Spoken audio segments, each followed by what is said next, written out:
Good afternoon. Today we'll be discussing about active cycle of breathing technique. So normal airway clearance requires patent airways, a functional mucociliary escalator, adequate hydration and effective cuffs.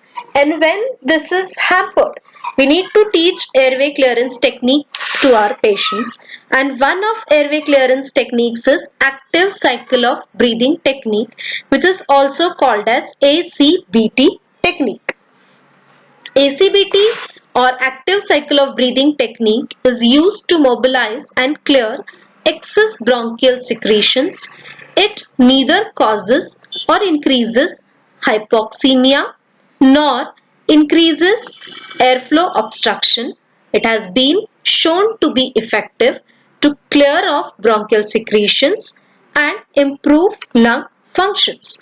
The components of active cycle of breathing technique, they are breathing control. Now this breathing control is intended to prevent bronchospasm. Next component is thoracic expansion exercise. These are designed to help loosen secretions, improve the distribution of ventilation and provide the volume needed for FET, that is your forced expiratory technique. Now forced expiratory technique is the subsequent FET which moves the secretion into the central airways. So this is a cyclic process. Okay, so it goes on and on, that it has to be repeated in a cyclic manner. So thoracic expansion exercises, breathing control and FET has to be repeated. Now breathing control is first taught until the patient is settled and is ready to commence. Thoracic expansion exercises are taught 3 to 5 times.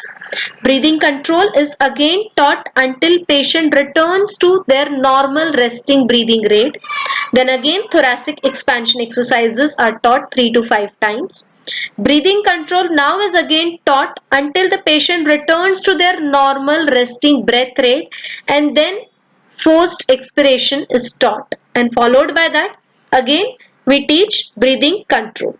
Now breathing control.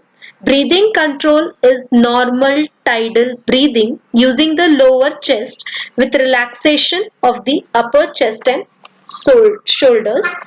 The patient should be in a comfortable, well supported position and is encouraged to relax his upper chest, shoulders and arms while using the lower chest.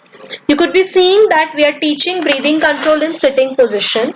Here the patient's one hand is positioned highly on the upper abdomen and the other on the upper chest. So as the patient breathes in, the hand should be felt in to rise up and out, and as the patient breathes out, the hand sinks down and in.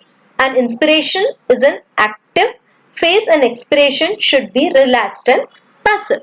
So this could be taught in different positions. As I have taught in sitting, we could be taking the patient into standing and other positions. The next is thoracic expansion exercises. Thoracic expansion exercises are deep breathing exercises emphasizing inspiration. Inspiration is active and may be combined with a 3-second hold before the passive relaxed expiration. A 3-second hold at full inspiration has been said to decrease collapse of lung tissues. You could be seeing the collateral channel pathways in the diagram.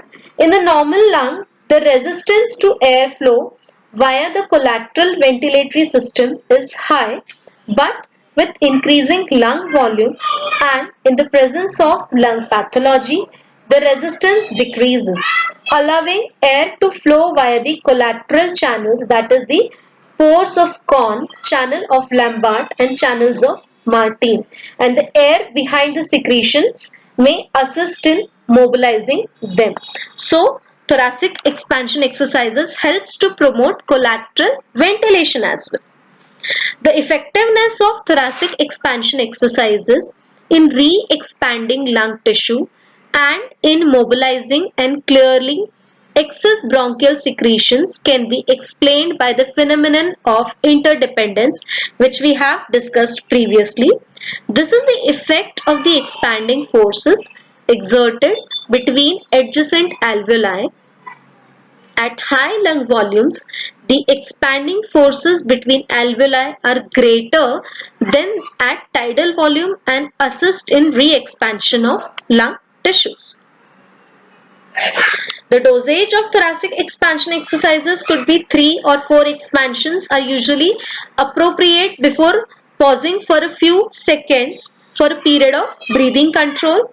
Any more deep breaths could promote the effects of hyperventilation or could tire the patient.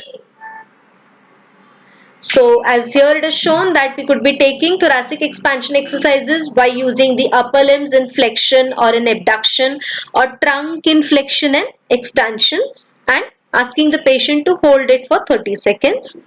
Thoracic expansion exercises can also be encouraged by proprioceptive stimulus by placing a hand either on the patient's or therapist's over the part of the chest wall where movement of the chest is to be encouraged.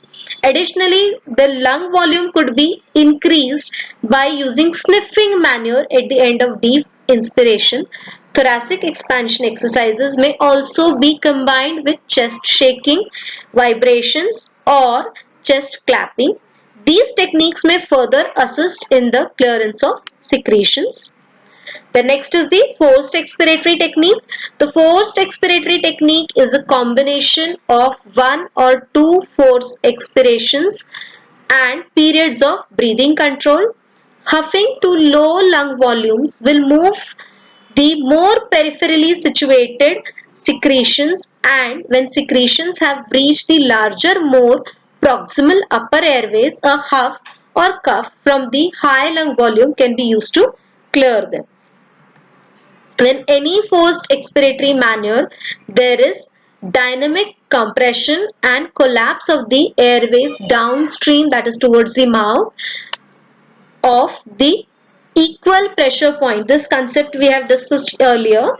This is an important part of clearance mechanism of either a huff or a cough. So let's do ACBT. We have studied it. Follow my instructions and we'll be doing it. Inspire, expire, inspire with your hands abducted and expire with your hands adducted. Inspire with your hands abducted and hold it for 30 seconds. Expire with your hands adducted and expire. Then inspire with your hands abducted, hold it for 30 seconds and expire with your hands adducted. Again, inhale, exhale, inhale, exhale, then inhale and exhale forcefully now. Inhale, exhale forcefully, then inhale, exhale, inhale, exhale. This is how we do ACBT. Further practice would be required. These are my references and thank you.